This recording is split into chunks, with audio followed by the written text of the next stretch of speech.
प्यारे सत्संग जी, प्यार से कहिए सतगुरु सतनाम सतसाहिब जी, सतगुरु सतनाम सतसाहिब जी, सतगुरु सतनाम सतसाहिब जी। बोल सतगुरुदेव महाराज की जय, सतगुरुदेव महाराज की जय, सतगुरुदेव महाराज की जय।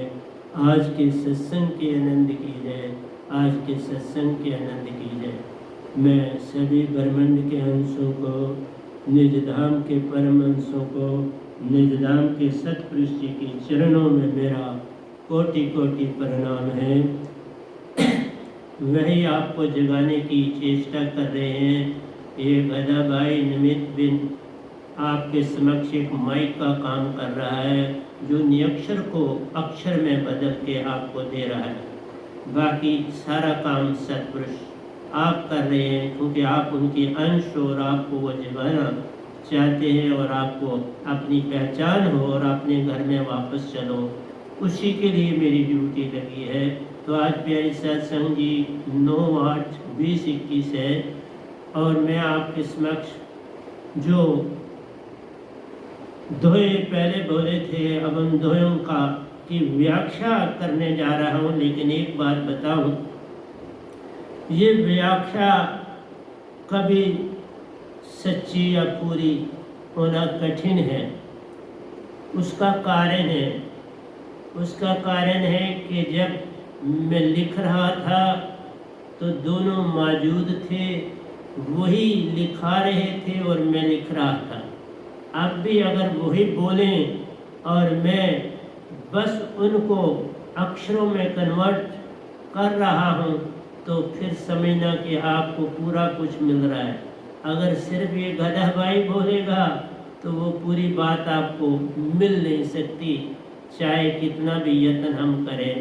तो ये सारा कुछ भक्ति और प्रेम की दुनिया में हम जा रहे हैं, क्योंकि पहले आप प्रेम में आते हो और फिर उसके बाद भक्ति में जाते हो। तो प्रेम की प्रकाशता पर हम पहुँचे हैं और भक्ति की दुनिया में दाखिल होना।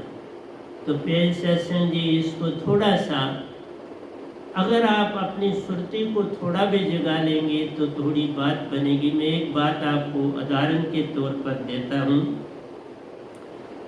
कॉलरेज ने बड़ी लंबी लंबी पोएमें लिखी हैं, जो कि हमारे एमए में थी। तो उसमें मैक्सिमम हिडन है। जैसे उन्होंने लिखा है, water water everywhere nor any drop to drink, water water everywhere every boat did sing. तो प्यारे सत्संग जी, पहले मैं आपको, क्योंकि जब पढ़ाया जाता था तो उसमें जो मीनिंग निकाला जाता था वो संसारी ही था, उसमें भक्ति भाव नहीं थे। क्योंकि जो पढ़ाने वाले हैं उनको आगे पढ़ाने वाले वैसे ही पढ़ाएंगे ना। तो इसलिए जो उसमें सत्य होता है, वो जो खुशबू होती है, जैसे फूल से आप दूर हैं और फूल को अंदर की आंख से देखने के बाद आप फूल के विषय में लिखेंगे, तो अगर खुद ही लिखते हैं तो क्या लिख पाएंगे? नहीं। जब तक वो चेतना, जो उस फूल के अंदर चेतना है, अपनी चेतना से वो नहीं देखोगे, तब तक लिखा नहीं जाता। इसलिए जब चेतना महाचेतना के साथ जुड़ती है तो तब कोई गुणगान किया जाता है। और फिर मैं बताऊं, वो गुणगान जब गाया जाता है तो उसमें दोनों मौजूद होते हैं, क्योंकि गाने में वो आप आ जाते हैं, गुणगान गाने में आप आ जाते हैं और वो अपना रोल 99% निभाते हैं, और ये गधा भाई जो होता है वो 1% निभाता है। तो अब अगर उसकी व्याख्या करने लगे, आपको उसका मीनिंग देने लगे, तो उल्टा हो गया ना। मन 90% और सुरती 1%, तो क्या व्याख्या हो? इसलिए प्यारे सत्संग जी, दो चीज़ों को मिटाना है। एक विषयों को मिटाना है, एक निज के संग को मिटाना। विषयों का संग मिटा, निज का संग गया, तो फिर तुम प्रेमी होगे, उसके बिना तुम प्रेमी नहीं।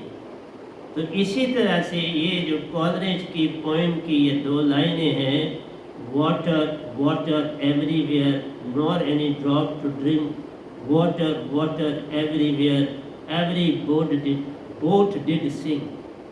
तो ये कहानी है जब सृष्टि बनी तो जहाँ भी निगाह पड़ती थी, पहले पता है धरती बनी, धरती में उबड़ खुबड़ बने तो पानी तत्व आ गया, वायु तत्व आ गया, अग्नि तत्व आ गया और शून्य तत्व आस्ता आस्ता, ये सारे आहिस्ता आहिस्ता आए, आहिस्ता आहिस्ता जाते हैं, आहिस्ता आहिस्ता आते हैं। इसलिए कई लाखों साल लगते हैं आने में और कई लाखों साल लगते हैं जाने। ये दिनों की और मिनटों की बात नहीं होती। तो आइए कॉलरेज की पोएम, जिस समय हमने उत्तर लिखा था तो वही उत्तर लिखा था जो उनको पसंद, देखने वालों को पसंद होता है, लेकिन अब उसका उत्तर पूरा बदल चुका है, क्योंकि जब अंदर की आंख खुलती है, निज का जो वातावरण है वो चेंज हो जाता है, तो सब मीनिंग सामने पूरी तरह से दिखने लगता है, और जो दिखता है उसको फिर हम बोलते हैं। इसलिए प्यारी सत्संग जी, पानी तो हर जगह है, तो उस समय था कि खारा पानी है, पानी ही पानी है, तो वो खारा पानी कौन पिएगा? Water water everywhere nor any drop, तो कोई कैसे पिएगा? जब तक साफ स्वच्छ पानी ना मिलेगा, हम वाटर से बाहर धरती पर ना आए, कहीं वर्षा ना हो, कहीं दरिया ना आए, कहीं चश्मा ना फूटे, तो कैसे पानी पिए? फिर उन्होंने कहा water water everywhere every boat did sing. जब हर तरफ पानी ही पानी है तो धरती कहीं दिखती नहीं, तो फिर जो तुम्हारी बोट है उसको तो किनारा मिलेगा नहीं, कहाँ जाएगी? सिवाय इसके कि समुद्र के थपड़ों में वो भी जो वेव्स हैं उसको अपने में निगल लेंगे, इनगल्फ कर लेंगी, और ना तुम रहोगे और ना बोट रहेगी, बस पानी ही पानी हर ओर रहेगा। आइए इसके तीसरे हिस्से के मीनिंग में हम चलते हैं। कहने का भाव है कि तुम्हारे बाहर जितना कुछ दिखता है वो विषय विकार, विकारों के जाल को मिटा दिया तो हो गया भजन, निज के भेद को पा लिया तो हो गया बन। निज संग तुम्हारे जो मन और माया है, ये मन है और ये तन है, ये इतने पास हैं कि तुम्हें अपने लगते हैं, और जो अंदर विषय विकार उठते हैं वो बाहर दिखते हैं। बेसिकली ये अंदर ही है सब कुछ, बाहर नहीं है, पर तुम्हें दिखते बाहर है, क्योंकि उनसे संबंध बाहर से जुड़ता है। विषयों में जागे सभी योगी इसमें सोए। कृष्ण भगवान ने भी कहा विषयों में जागे सभी योगी इसमें सोए, क्योंकि संसार सारा विषयों में ही दिन रात उसकी निगाह अपनी पूर्ति और अपने मन की पूर्ति और तन की पूर्ति में लगा है। बस इसकी पूर्ति हुई तो फिर अपने रिश्ते नातों की पूर्ति शुरू कर देता है, बच्चों की पूर्ति, बीवी की पूर्ति, भाई बहनों की पूर्ति, माता पिता की पूर्ति ही पूर्ति है। इसलिए बोला कि जो एक योगी होता है, लेकिन योगियों में भी बताऊंगा कि योगी क्या होता है, कि एक तुम्हारा अंदर तल है, एक तुम्हारा बाहर तल है। बाहर के तल पर तुम अगर जगह बदलोगे तो दूरी उतनी ही है जितनी तुम घर में बैठे हुए हो मालिक से। जगह बदलने से दूरी कम नहीं हो जाती। धरती तुम्हारी गोल है, जहाँ पर भी जाओगे तुम्हारा डिस्टेंस, तुम्हारा फासला अपनी चेतन सुरती से उतना ही दूर रहेगा जितना तुम घर में बैठे। इसलिए बोला कि पहले तुम अपने अंदर बाहर एक को जानो। पहले तुम ये भाव अपने अंदर उत्पन्न नहीं करना है, ये सुरती में आ जाना चाहिए। इसलिए खुद तो खाते मीठा मीठा, दूसरे को देते कड़वारे, फिर कैसे बात बनेगी प्यारो। जग में सभी कुछ मीठा और कड़वारे, जैसा तुम समझोगे वैसा हो जाए। कड़वा देखोगे तो कड़वा दिखेगा, मीठा देखोगे तो मीठा दिखेगा। आइए एक बात सुनाता हूँ पहले आपको कड़वे और मीठे की। एक बड़े सेठ थे और उनके यहाँ एक नौकर बड़ा प्यारा रहता था। वो गुलाम था, क्योंकि पुराने वक्तों में गुलाम खरीदे जाते थे और फिर वो वहीं अपना जीवन त्याग देते थे, क्योंकि एक बार उनकी बोली लग जाती थी, माता पिता उसका पैसा ले लेते थे और वो बेच दिया बेटा, और वो वहाँ नौकर हो जाता। अब उसका दिन और रात गुलामी का उस घर में हो या महल में हो कटता था। बड़ा पैसे वाला था, ज़मीनें थी, बाग बगीचे थे, और अपने यहाँ जहाँ रहता था वहाँ पर भी बड़ी दुकानें थी। सारा गांव वहाँ से ही चीज़ें खरीदता था। अब वहाँ से नहीं, बाहर के गांव वाले भी वहीं से घोड़ों पर सामान उससे ला जाते थे। वो सीधा बम्बे से अपना माल मंगवाता था। तो प्यारी साहब सिंह जी वो बादशाह के रूप में ही रहता था और शिकार का बड़ा शौकीन था। पुराने वक्तों में नहीं, मैंने अपने वक्त में भी देखा है। मेरे एक मित्र थे, वो बड़े शिकारी थे, और एक बार मैं उनके साथ गया भी था, लेकिन मुझे अच्छा नहीं लगा। फिर उसके बाद मैंने छोड़ दिया। मैंने कहा ये किसी को मारते हैं किसी चीज़ को, ये तो सुंदर बात नहीं है। जीवन मारो बाप रे सब में एक प्राण, हत्या कभी नहीं छूटती, ओठों पढ़ो पुराण। तो प्यारे से संग जी, जो धोए मैंने आपके संग, कल भी लिखे, कल भी मैंने 30 दोहे लिखे हैं। जो गुजरा आज था उसके उसमें भी लिखे, ने भी लिखे हैं, इसलिए वो अभी नहीं, अभी तो मैं इनके ऊपर आपको प्रवचन पूरा दिया नहीं जा सकता जब तक कि मेरे सतगुरु का, मेरे सतपुरुष का संयोग नहीं होता। मैं उसका मीनिंग पूर्ण नहीं दे पाऊँगा। मैं यही आशा करता हूँ कि वो मेरे साथ रह के आपको ये मीनिंग दें। तो मैं पहले वो बात खत्म कर लूँ। वो शिकार पर निकले।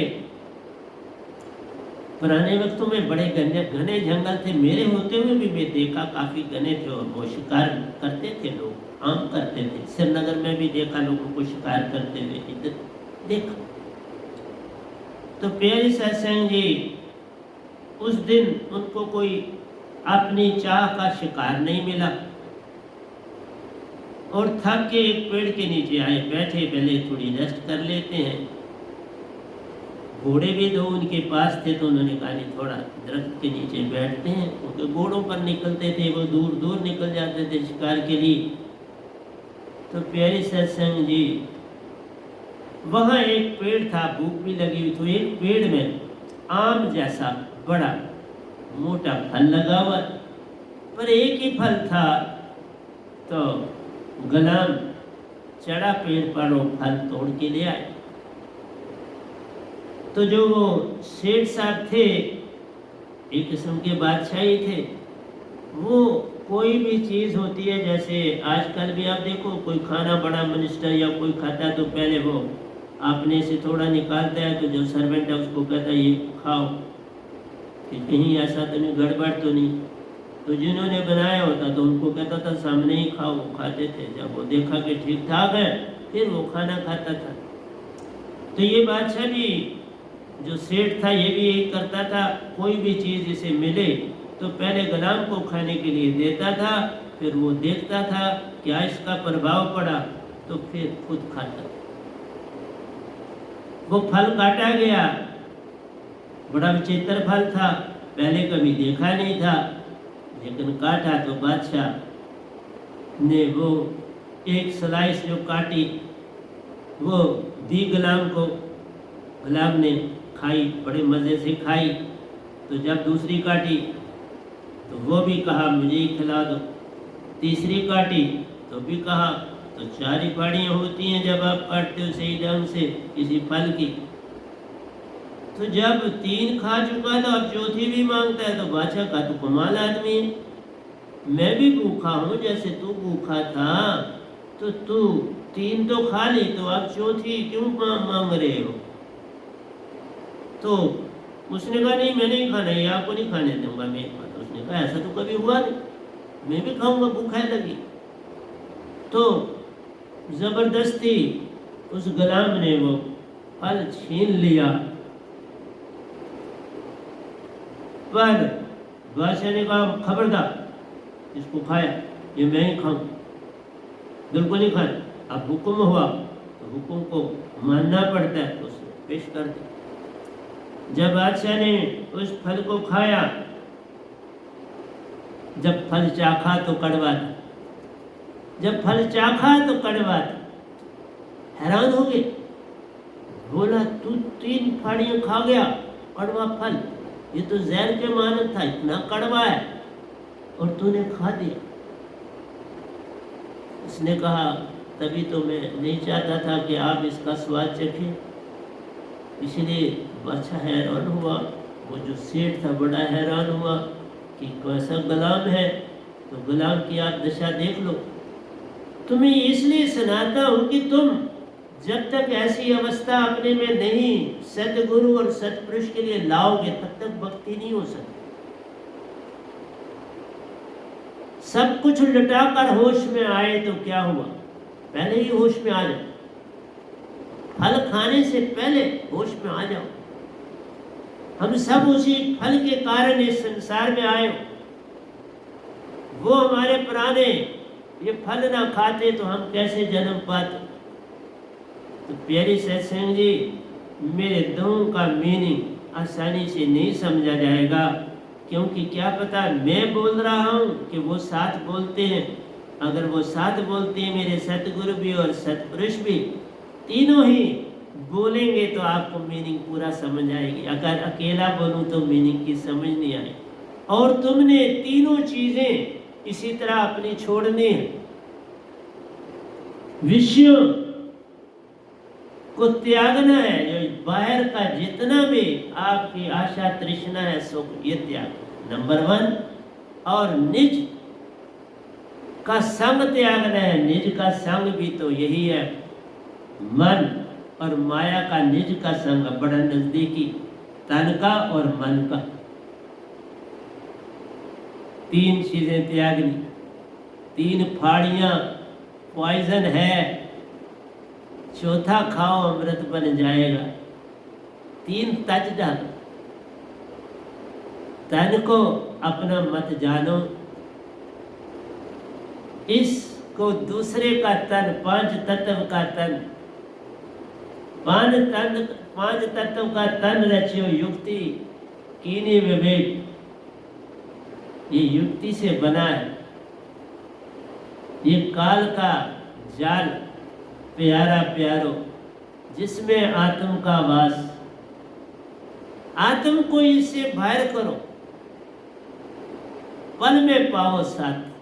आत्म को अलग कर लो तो पूर्ण मिनटों में तुम्हें सतगुरु और सतपुरुष का साथ मिल जाए। भक्ति कोई ये नहीं कि तुम कोई अडम्बना कोई रचो। भक्ति एक जगह बैठे हुए, जरा हिले तो भटके। जहां बैठे हो वहां बैठो, पर ये 3 चीजें छोड़ दो। यही अष्टावक्र ने राजा जनक को भी बोला। तो जहां बैठा है बादशाह बैठे, बस ये 3 चीजें छोड़ दो, तन मन और माया। अब ये अपनी समझ के इस्तेमाल मत कर, अपनी समझ के इसका योग मत कर, ये सब तुम्हारी प्रजा की, ये सब प्रजा की जानकर तू राज कर। तो राजा जनक ने इन बातों को सुना ही नहीं, अपने जीवन में उतारा और पहला बादशाह हुआ जो गद्दी पर रह के, बुद्ध भागे, महावीर भागे, सभी दायित्रे जी भागे, पतंजलि जी भागे, इसी तरह से ओशो जी भागे। वो बीच संसार में रहे, तभी तो मेरे संग उनकी मित्रता होगी, तभी तो उनको मैं भाया कि उनको पता लगा ओह मेरे से बड़ी गलती हुई, मैं कबीर साहब को न समझ पाया, वही भूल हुई। नहीं तो वो इंसान नहीं थे, वो भी एक तारा थे, और तारा टिमटिमाटा आसमान तक ही रह गया। वो अपने, हाँ अब तो चला गया अपने घर, पर फिर इस गधे भाई का संग करना पड़ा। लेकिन मैंने बड़ा प्यारा संग उनके साथ किया, मुझे बड़े प्यारे लगे। और आज भी बहुत बार जब मैं प्रसंग कर रहा होता हूँ तो मोस्टली मेरी आंख बंद होती है तो वो आ जाते, वो भी आ जाते, कबीर साहब आ जाते हैं, वो आ जाते हैं। प्यारी सत्संग जी, मैं कहाँ कुछ करता हूँ, मैं कुछ नहीं करता, मैं कुछ नहीं बोलता, वही आके बोलते हैं। तो तभी ये प्रतिदिन आपको सत्संग दिया जा सकता है। ऐसे कैसे दूंगा? मेरे सतगुरु की कृपा है, उनकी कृपा है। वो भी आप परमहंस हैं निजधाम में, परमहंसा भी मेरी सहायता करते हैं, सतगुरु भी करते हैं और सतपुरुष भी करते हैं। तो मैं बोल रहा, इसलिए प्यारे सत्संग जी, अब मैं थोड़ा सा दोनों की तरफ आऊं।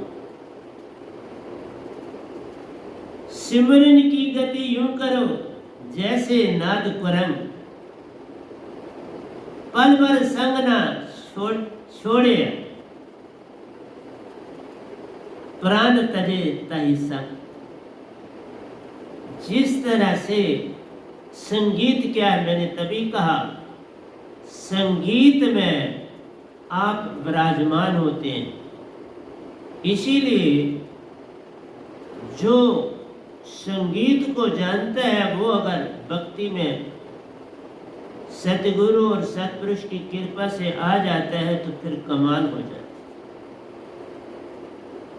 संगीत में ही, जैसे मैंने आपको कॉलरेज की बात अधूरी रह गई, कॉलरेज से किसी ने पूछा इन दो लाइनों के विषय में कि हमें समझ नहीं आ रही, ये जो दो लाइनें तुमने लिखी हैं, water water everywhere not any drop to drink, water water everywhere every boat did sink, ये क्या मीनिंग है? सारा समझ नहीं आती। तो कॉलरेज ने कहा मैं भी अब तुम्हें समझा न सकूंगा। पूछने वाले ने कहा तुमने ही लिखी तो अब तुम ही कहते हो मैं समझा नहीं सकूंगा। क्योंकि कॉलरेज जो थे और विलियम वर्ड्सवर्थ दो फ्रेंड थे, मित्र थे। विलियम वर्ड्सवर्थ जो थे वो मालिक को, ईश्वर अल्लाह गॉड को हर जर्रे जर्रे में देखते थे और वो लिखते थे। लेकिन कॉलरेज उनका मित्र भी होते हुए, क्योंकि कॉलरेज उनकी जो सिस्टर थी विलियम वर्ड्सवर्थ की डॉ थी, उससे प्रेम करते थे। शादी तो उनकी नहीं हुई, ये तीनों इकट्ठे ही सफर करते थे, घूमते थे। दोनों की फिलॉसफी अलग थी पर साथ था। तो विलियम वर्ड्सवर्थ हर देखने वाली चीज में मालिक को देखते थे, लेकिन कॉलरेज जो कुछ देखते थे अंदर नहीं, बाहर। वो कहते थे बाहर सब नाशवान, अंदर से जो चीज आती है वही खुशबू फैलाती। तो दोनों की फिलॉसफी अलग थी। इसलिए जो ये लिखा गया था ये बाहर प्रेजेंट करता था और लोगों को समझ नहीं आ रही थी कि वो कालरेज तो अंदर की बात लिखते हैं, तो ये क्या लिख दिया। तो मैं सच बोलता हूँ, किसी को समझ इनकी लाइन, और उन्होंने कहा नहीं मैं नहीं समझा पाऊंगा, जब मैं लिख रहा था तो दो थे, अब जब समझाऊंगा तो एक होगा। तो एक कैसे समझाए, क्योंकि जो दूसरा था वो तो बहुत बड़ा, मैं तो उसके आगे तिनके के समान भी नहीं, तो मैं इसकी व्याख्या नहीं कर पाऊंगा। इसलिए व्याख्या भी जब कोई पूर्ण संत आता है तो वो कर पाता है। कबीर साहब के दो हों, किसी के हों, एक संत करेगा, क्योंकि संत खुद नहीं बोलता, उसमें आप सतपुरुष बोलते हैं, सतगुरु बोलते हैं, नहीं बोलता, सच बोलता। मैं कुछ भी नहीं कर पाता हूँ, एक एक दिन में अगर 30-30 दो लिख रहा हूँ, कहाँ से लिखूं? अगर वो संग ना दे, इतने ग्रंथ लिखवाए उन्होंने ही लिखे, सतगुरु के हैं वो, सतपुरुष के, मेरा कुछ भी नहीं। मैं गधा भाई मानता हूँ अपने ऊपर गधा, मैं उसके अतिरिक्त कुछ नहीं, एक डंकी हूँ, इसके ऊपर जितना मर्जी सामान लाद दो, जहाँ हो ले जाऊंगा, यही काम मैं आपके लिए कर सकता। तो कॉलरिज ने उत्तर देने से इनकार कर दिया, कहा मैं नहीं दे पाऊंगा। इसलिए कहा कि ये जो धोए होते हैं ये होते ही गाने के लिए, कि गाना जब आप उनको गाओगे उसमें उसका वासा पाओ, फिर तुम उनको सुन के आनंदित हो जाओगे और अपनी तार सतपुरुष सतगुरु से जोड़ पाओ। तार जोड़नी है, मीनिंग और अर्थों में नहीं जाना है। जो अर्थों और मीनिंग में जाता है वो संसारी ही रह जाता है, बल्कि ज्ञानी हुआ संसारी से भी पीछे हो जाता है। ज्ञानी बनने की जब चेष्टा करी, आनंद ही ना लिया तो खो गए। मेरी वाणी में आनंद पाओ, उसमें खो जाओ। जैसे मैं खोया हुआ बोलता हूँ, तुम खो जाओ। मीनिंग से क्या लेना देना है, मीनिंग कभी पूरा दिया जा सकता ही नहीं। जब गहना बनाओगे तो विजाति का होना आवश्यक हो जाए, बिना विजाति के।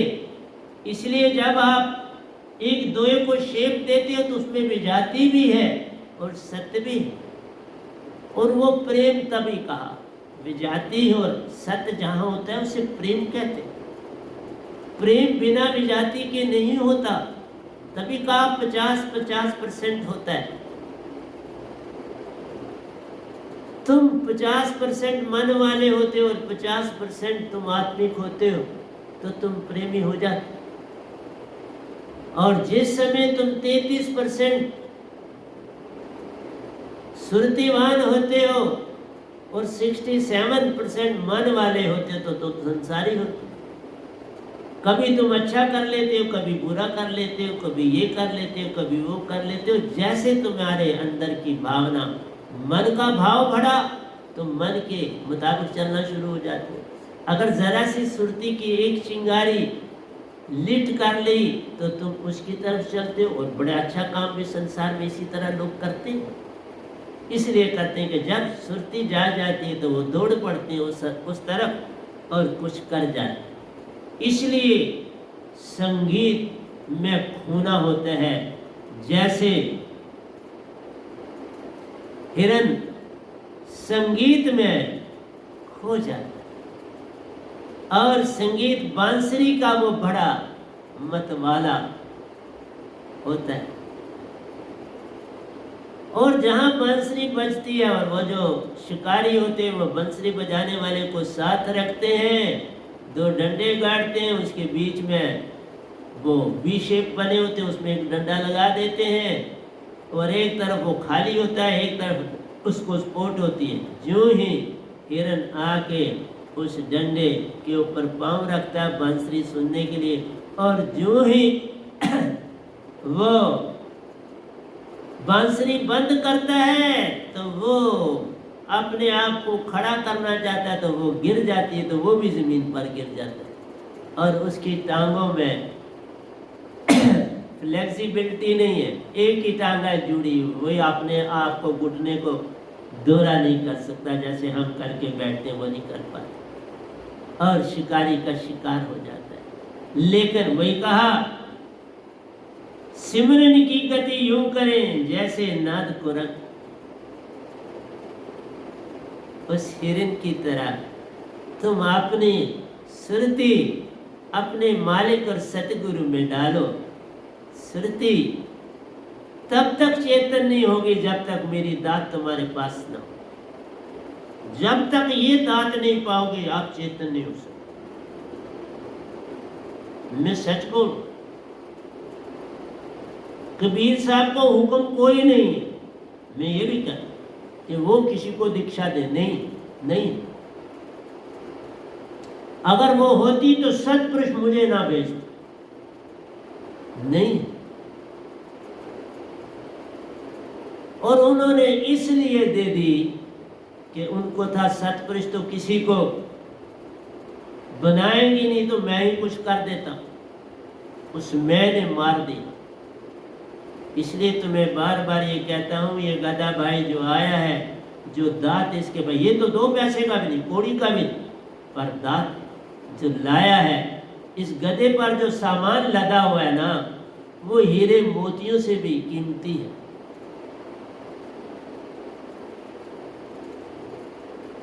वही तो आपने बात सुनी हुई है ना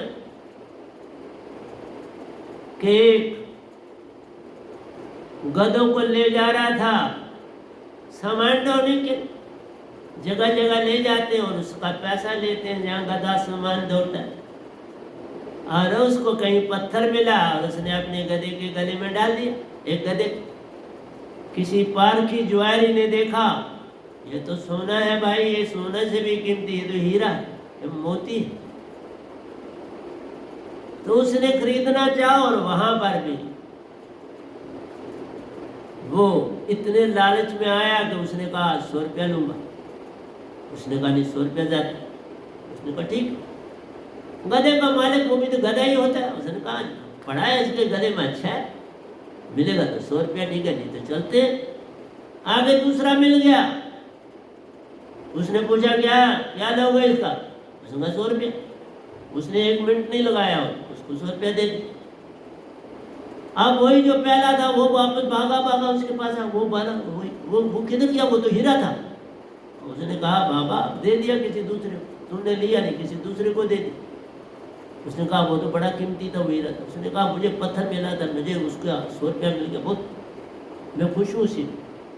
तो तुम्हारे को ये कहता हूँ कि बाबा विजाति को छोड़ना है, तुमने अपनी आशा तृष्णा को छोड़ना है और निज की भी छोड़ना है। बाहर की तो छोड़ो, निज की भी छोड़ना। निज जो तुम्हारा मन है, जो पल पल तुम्हें भाव देता है, इसको छोड़ दो। ये तन का जो तुम बड़ा प्रेम करते हो, ये भी छोड़। ये कोई काम का नहीं। तन और मन एक को जानो, ये दोनों एक। और उसको बड़ा पकड़ो, रूप रंग और रेखा से रहता जो सदा न्यारा, ऐसा भगवान हमारा। जिसको न शस्त्र काट सके, आटम का न चलता चारा, ऐसा भगवान हमारा। उसको पकड़ लो, पहले उसको ही पकड़ लो। कोई बात नहीं, निरंकार को पकड़ रहे हुए तो कोई कुछ तुम्हारा नुकसान नहीं हो जाएगा। मैंने भी पकड़ा था उसको, और चला गया ना सतपुरुष के दायरे। तुम पकड़ लो। और मैं तुम्हें इतना भी कहता हूँ, तुम्हारी हर मांग को भी पूरी करता है, तुम्हें पता नहीं चलता। जो मांगो सो पाओ, पर सतगुरु के हो जाओ। सतगुरु की शरण में आकर प्यारो, जो मांगो सो पाओ। अब तू ही करते जाओ, तू ही मैं जा समाओ। अब तू ही रह गया सागर संग, उसे जान पाओ। वो सागर है, वही सागर है। और जब सागर पूरा होता है तो तुम डरो मत। अब वो नमकीनी नहीं रहा। 7 समुंदर जब एक हो जाते हैं तब नमकीनापन छूट जाता है। ये लोगों को पता नहीं। इसलिए कॉलेज से क्या मीनिंग वो पूछ रहे थे। वो तो सारे का सारा पानी मीठा था, तुम्हें वहम पड़ गया कि ये पिया जाता नहीं। जब 7 समुंदर एक होते हैं तो कोई लहर नहीं उठती, एक सा रहता है, ग्रेविटी का इफेक्ट एक जैसा पड़ता है, बिल्कुल शांत होता है, कोई किश्ती डूबती नहीं। तुम किश्ती पे रहो, कहीं रहो, पानी तुम्हें डुबोएगा नहीं। इसलिए ये तो दृष्टांत होते हैं, 7 समुंदर एक हो जाए तो नमकीनापन खत्म हो जाए। जब तुम विजाती छोड़ दो तो तुम अमृत पी जाते हो। इसलिए एक एक द्वय को क्या समझाऊं? सिमरन की गति यूं करो जैसे नाद कुरंग, सिमरन करना है तो ऐसे करो जैसे वो प्यारा बंसरी की आवाज से अपने आप को मिटा देता है। मिटा दे अपनी हस्ती को। अगर कुछ मर्तबा चाहिए कि दाना खाक में मिलके गुले गुलजार होता है, वो बंसरी की तान से अपना जीवन खो देता है। इसलिए तुम्हें कहा कस्तूरी कुंडल बसे, मृग ढूंढे मन माई, ऐसे गटगट साइयां मूर्ख जानत नाई। जैसे हिरन की नाभि में कस्तूरी होती है और उसकी सुगंध से वो हर जगह घास घास में ढूंढता है, तुम्हारे अंदर खुद सत्पुरुष रहते हैं और तुम बाहर मंदिरों मस्जिदों और गुरुद्वारों में ढूंढ रहे हो, टीका लगा के उसको ढूंढ रहे हो। कितनी अडम्बना, कितने भटके हो, क्या कोई समझाऊंगा, कितना समझाऊंगा तुमको। पल पल संग न छोड़े यार, प्राण तजे तही संग, बंसरी की तान को नहीं छोड़ सकते और अपने प्राण तज देता है। क्यों? कि वो फट उसकी नाभि से कस्तूरी निकाल लेते हैं, उसका मांस बेच देते हैं और कस्तूरी बड़ी कीमती है, बड़ी मेडिसिन बनती है। तो बेचारा बंसरी की तान में अपने प्राण तज देता। तुम भी अपने प्यारे के लिए, उसकी तान के लिए तज दो अपने आप को। ये नहीं कि तुम शरीर से मर जाओ, नहीं, तुम निज से और विषयों से दूर हो जाओ।